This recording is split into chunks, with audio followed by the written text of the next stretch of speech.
Apa hasil Kongres Persatuan Kebangsaan India Merdeka di Aceh pada tahun 1947? Keberadaan etnis India di Aceh sudah ada sejak zaman kerajaan. Mereka juga ikut berpartisipasi dalam perjuangan kemerdekaan Indonesia di Aceh. Hingga kini hubungan harmonis etnis India dengan rakyat Aceh masih terjalin. Konferensi etnis India di Aceh digelar di Banda Aceh pada 11 Maret 1947. Mereka menyatukan diri dalam organisasi paguyuban India Independent National Society, Persatuan Kebangsaan India Merdeka. Konferensi ini berhasil menyusun rencana kerja organisasi dan membentuk kepengurusannya.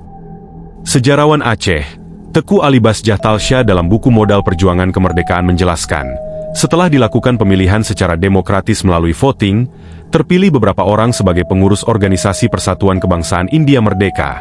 Mereka adalah Jagir Singh sebagai ketua, Ghulam Muhammad sebagai wakil ketua 1, Waliama Pillai sebagai wakil ketua 2, Arsyad Mahmud Naina sebagai setia usaha 1, sekretaris 1, Muhammad Amin sebagai setia usaha 2, sekretaris 2, Abdul Majid sebagai bendahara.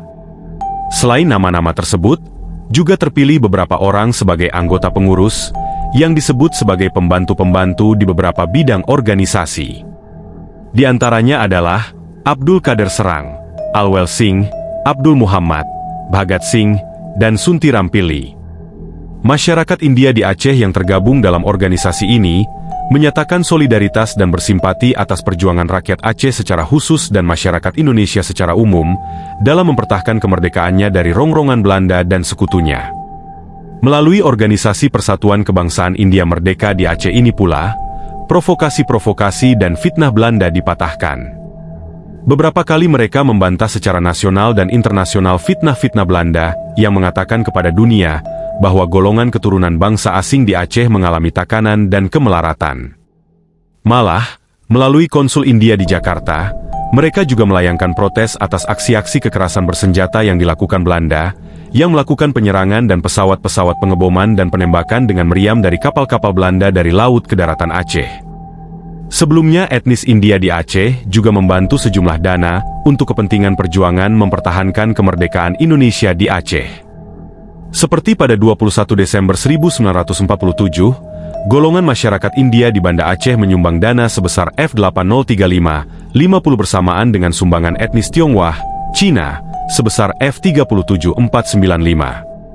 Kemudian pada 23 November 1947, etnis India dan Tiongkok Cina menggelar pertemuan silaturahmi dengan pemuda-pemuda Aceh di Banda Aceh untuk menjalin keakraban dan memperkuat persatuan.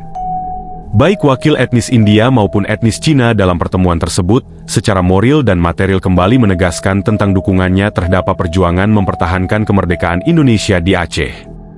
Mereka juga kemungkinan-kemungkinan apa yang bisa dilakukan dan diberikan oleh mereka untuk para pejuang kemerdekaan di Aceh.